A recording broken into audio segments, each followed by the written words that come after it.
a publisher, and one day my daughter Christina asked me to write a novel with her. Well, that day was long ago, and that little girl is now an adult. But our novels live on. The Truth Seekers Mystery Series highlights a homeschool family, the Murphy teens, in an action-adventure novel that is sure to entertain as well as teach creation truths. To get your copy, visit our website at truthseekersmysteryseries.com.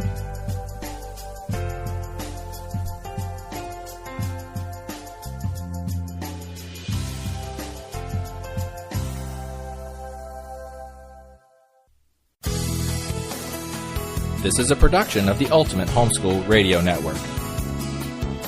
Welcome to the Vintage Homeschool Mom Show. Your host, Felice Gerwitz, is an author, a publisher, and your radio show host. She will encourage, educate, and inspire you with answers to your most pressing questions from homeschool, marriage, parenting, and much more. Felice loves to equip moms to live a Christian life because every moment counts. Be sure to visit her website at mediaangels.com. And here's your host, Felice Gerwitz. As parents, we make decisions all the time, but are all of them wise decisions? You know, no one really teaches you how to make decisions outside of business classes. And in this podcast, we're going to talk about some ways that you can learn to make decisions. Welcome, everyone. My name is Felice Gerwitz, and this is an episode of Vintage Homeschool Moms. Today, our topic is making wise decisions, or parental wise decisions, and you can find episode 463 on the website at vintagehomeschoolmoms.com. And also I want to invite you to check out my website at mediaangels.com. There you can find some academic books. I have curriculum classes and so much more that you'll want to check out.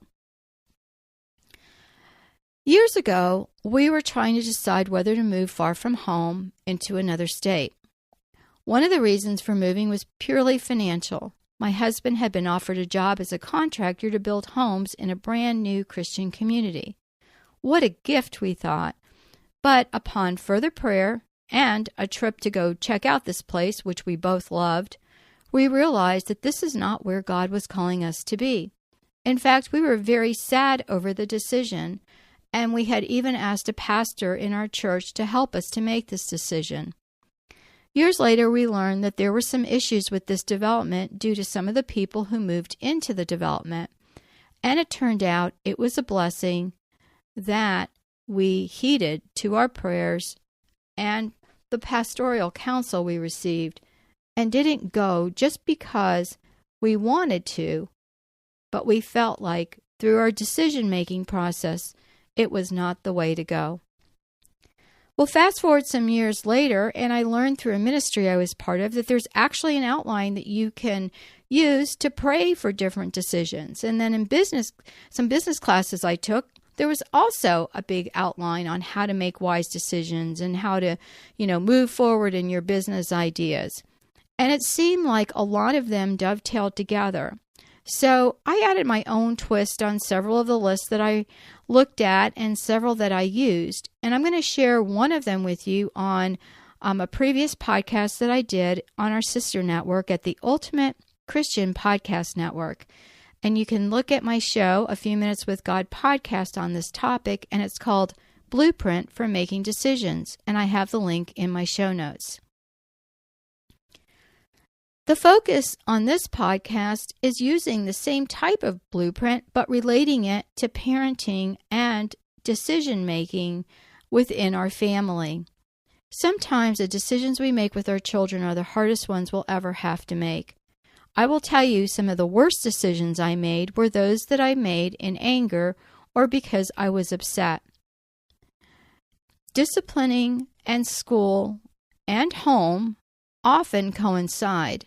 And we can just go nuts as we're trying to figure out what we want to teach our kids and how that we want them to behave.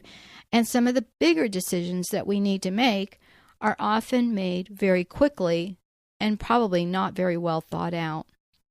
A lot of times our decisions affect our kids, and then later on we can see what this does to them. Sometimes it's not always a bad thing. For example, I didn't like pets inside the house. So when my daughter grew up, first, let me back up. All of her stories, this is my second oldest, all of her stories had to do with finding pets and her mom saying, yes, she could keep them. And there was a lot of, probably subliminal guilt going on there, and all of her stories, her mom said, yes, she could keep these pets. Well, fast forward, she's now an adult and has a large family. And guess what? She has a lot of pets, everything from cats to dogs to chickens. Yes, even chickens. And so, she has gone to that other extreme where she loved pets and wanted to have them. So because she didn't have them at home, even though we had dogs here and there, they were outdoor dogs or cats, and they weren't in the home. So when you get to be an adult, you can make your own decisions. But when you're a parent and you make decisions, sometimes you find out later on that your children will make different decisions than you do. And so, you can use this list, just use it as an outline or cross out things that you don't like and make it your own. But the focus here again is just to give you an outline of how to make an important decisions, and this may be helpful to you. So the first thing is to define, what is it you need to make a decision about? I write it down so I'm specific in my focus and thoughts. And I know exactly what it is that I want to make the decision about. The second is to pray. Before I begin with any type of solution, I want to take my need before the Lord. I want to be under the Lord's will for my life, and sometimes it's hard to discern or understand. So this process actually takes some time. The third is to think.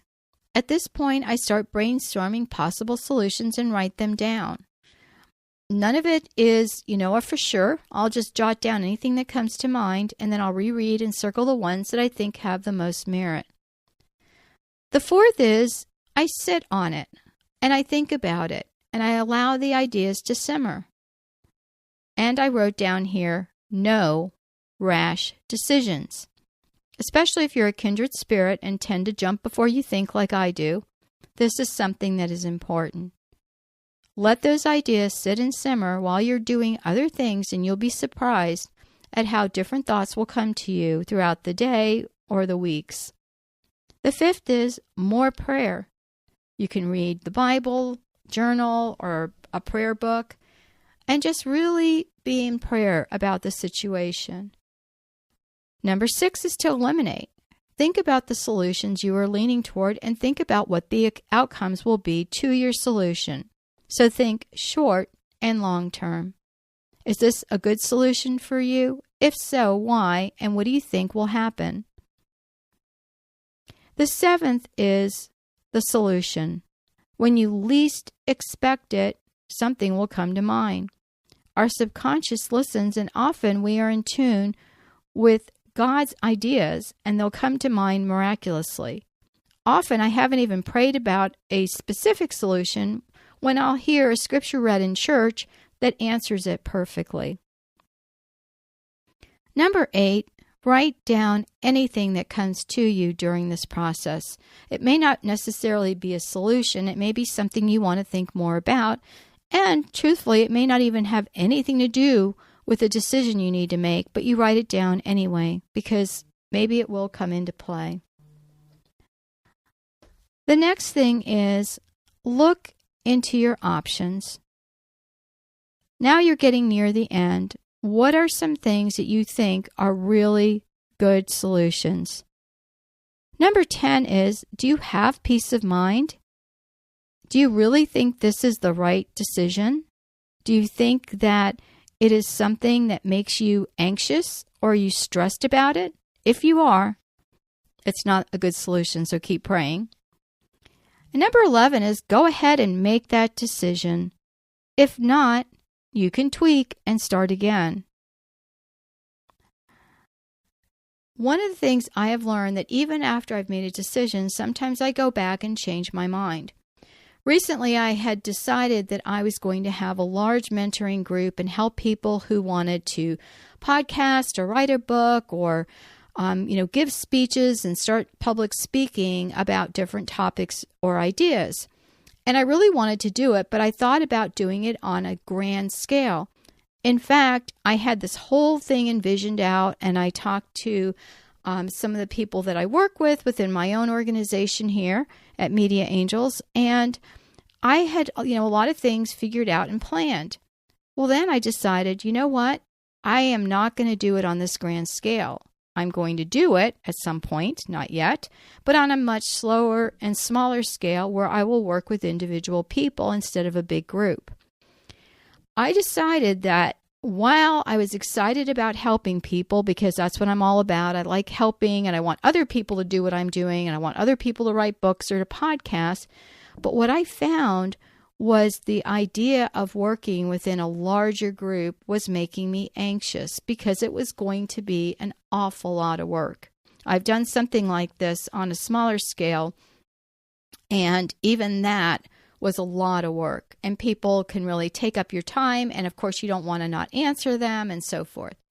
So I ended up making a decision and then changing it to one that I felt like I could live with. If you make a decision, wait before you act, and that's what I did.